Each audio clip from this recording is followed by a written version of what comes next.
Let's jump right into this explainer. Today, we're decoding an absolutely incredible underground blueprint for success straight out of modern Uganda. We're looking at a highly esoteric, almost mythical business manifesto called Abwor Land Section 87, written by Okwenyanyi Walter. Now, at first glance, you might think this document reads like a cryptic diary. It's this wild blend of street hustle, hip-hop culture, and hardcore economic theory. But when you really break it down, it reveals a fascinating, hyper-focused philosophy on wealth, resilience, and what the author calls the commercial mind. This isn't just a text that teaches business, you guys. It preaches it. Since this text is heavily cryptic and stylized, we're going to logically map out our journey today. We'll be covering 1. The line of Lango, 2. Building the commercial mind, 3. Navigating stay-off times, 4. The encounter with Akina, and finally, 5. Music as commercial assets. All right, let's start with Section 1, the Lion of Lango Cultural Roots. To truly understand the mind behind this text, we have to start with the very first word, Abwor. Now, Abwor translates to lion in Lebi Lango, which is the language of the Lango people in northern Uganda. Instantly, Walter is grounding this whole philosophy in a fierce, localized East African pride. He isn't writing from some shiny corporate boardroom, right? He's writing from the perspective of an apex predator surviving and hunting in a really challenging economic landscape. And the cultural tone here is super fascinating. Walter explicitly roots his commercial intelligence in a revolutionary hip-hop ethos, directly citing the minds of Malcolm X and Tupac Amaru Shakur. He's taking that fierce, localized identity of the Lango lion and blending it perfectly with global symbols of resistance, self-reliance, and underground hustle.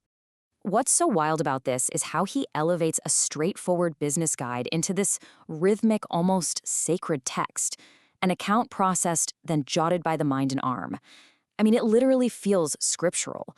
He's taking the intense, unrelenting energy of 90s hip-hop and civil rights revolutions and applying it directly to network marketing and local commerce. Moving on to Section 2, Building the Commercial Mind, Daily Hustle.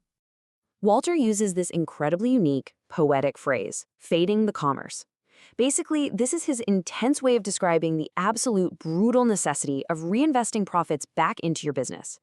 You aren't just spending money here, you're pouring excessive energy and money back into the void until the business stabilizes, until normality reigns. It's a completely aggressive, all-in approach.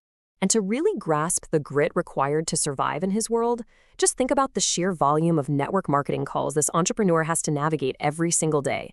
It's not just about making sales. You're dealing with the undecided, the totally disinterested, the no-shows, and the people who drop a deposit and literally just vanish. When you lay it all out like that, it's pretty clear that building the commercial mind isn't glamorous at all. It's an absolute war of emotional endurance. So he draws this sharp line in the sand regarding risk. On one side, you've got the conservative entrepreneur who plays it super safe, waiting for accounts to recover, absolutely terrified of losing a single penny. But on the flip side, you have the true entrepreneurial mind. This mind operates like a magnetic force. When an investment proves right, they don't wait around. They strike. They take these bold, decisive steps, investing heavily and aggressively, trusting the commercial laws they've internalized. Next up is Section 3, Navigating Stay-Off Times, Market Downturns. Let's face it, business isn't always booming. But I love how Walter completely flips the script on dry spells. Most folks panic when sales tank, right? But Walter frames them not as failures, but as a daylight fix lie. He actually believes these silent periods are an opportunity-only time. This is exactly when the commercial mind steps back, checks the transactions, studies the data, and gets down to heavy strategic planning. To him, a quiet market isn't a dead market, it's a thinking market. So what's the practical takeaway? You absolutely must create a reserve of jewels during the profitable times. Why? So they can flow through the destitute eras. He refers to navigating tough economic times as surviving underworld transactions. If you haven't stored your jewels, meaning your capital, your skills, your network, you simply won't survive the descent into that economic underworld. Which brings us to Section 4, the encounter with Akina, a defining origin story. Every great philosophy has a legendary parable, and for Walter, it was this incredibly bold networking move right in the city of Lyra. Picture this. He's meditating at the Lango Cultural Center. Suddenly, he has a moment of clarity and realizes all this wealthy geography surrounding him. He maps out the university, the local billionaire's property, and right in front of him, the home of former Ugandan President Milton Obote. Hearing that Obote's son, Akena, is home, Walter literally just walks up to the former president's house, smooth talks his way past the staff, and gets inside to network. Talk about a major level up. Once he's inside, he introduces himself as an arts and literature student, and Akena looks right at him and drops this incredibly harsh truth bomb. The government has no interest in arts. Now, Walter's internal reaction is what's truly fascinating. He doesn't argue, he doesn't complain, he just realizes he isn't there to debate politics. He is there strictly for commercial intelligence. He leaves that house not with a handout, not with a pile of cash, but with something he considers way more valuable. Akena gives him a set of written notes. Walter calls this his greatest commercial achievement. He takes those notes to discover specific, fundamental books on money and revolution. It proves a core tenet of his whole philosophy. Access to elite knowledge is the ultimate currency. And finally, Section 5, Music as Commercial Assets, the final section. Let's take all of this abstract theory, the lion mindset, the underworld resilience, and apply it to some hyper-concrete data. Walter totally views himself as a walking corporation. He writes, the moment one knows one is their own brand, the deal is done. He realizes that his own intellectual property, specifically his underground hip-hop tracks, are literally his exchangeable digital assets. He isn't just making music. He is manufacturing a digital product to be traded. And he tracks this with relentless mathematical precision. His own records read like an accountant's sacred ledger.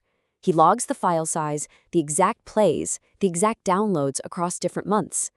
He is mathematically proving that his brand is actively generating capital, or at least very active engagement in the digital space.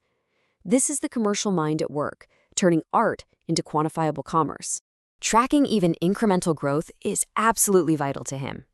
The jump from 1239 to 1267 plays on a 2.7 megabyte track might seem pretty small to some folks, but to Walter, that validates his entire thesis. It proves that the commercial mind attracts compounding interest, and every single play validates his system. 1934. That is the exact number of total plays his 3 tracks accumulated by August 2024. And it's a highly satisfying empirical conclusion to his hustle.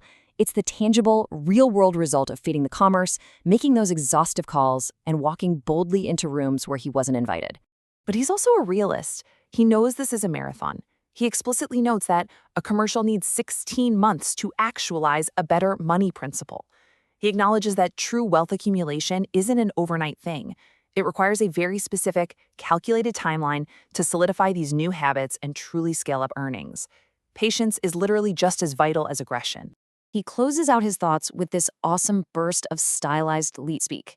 If we decode this, translating roughly to needing suits, needing coupes, and wanting cars with open roofs, we see the unstoppable ambition of his brand.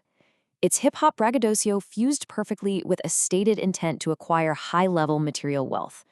It's the ultimate expression of Abwor, the Lango lion, demanding his share of the jungle. So, that wraps up our explainer on the secrets of Abworland. We've seen exactly how Walter transforms raw ambition into a highly structured system for survival and growth.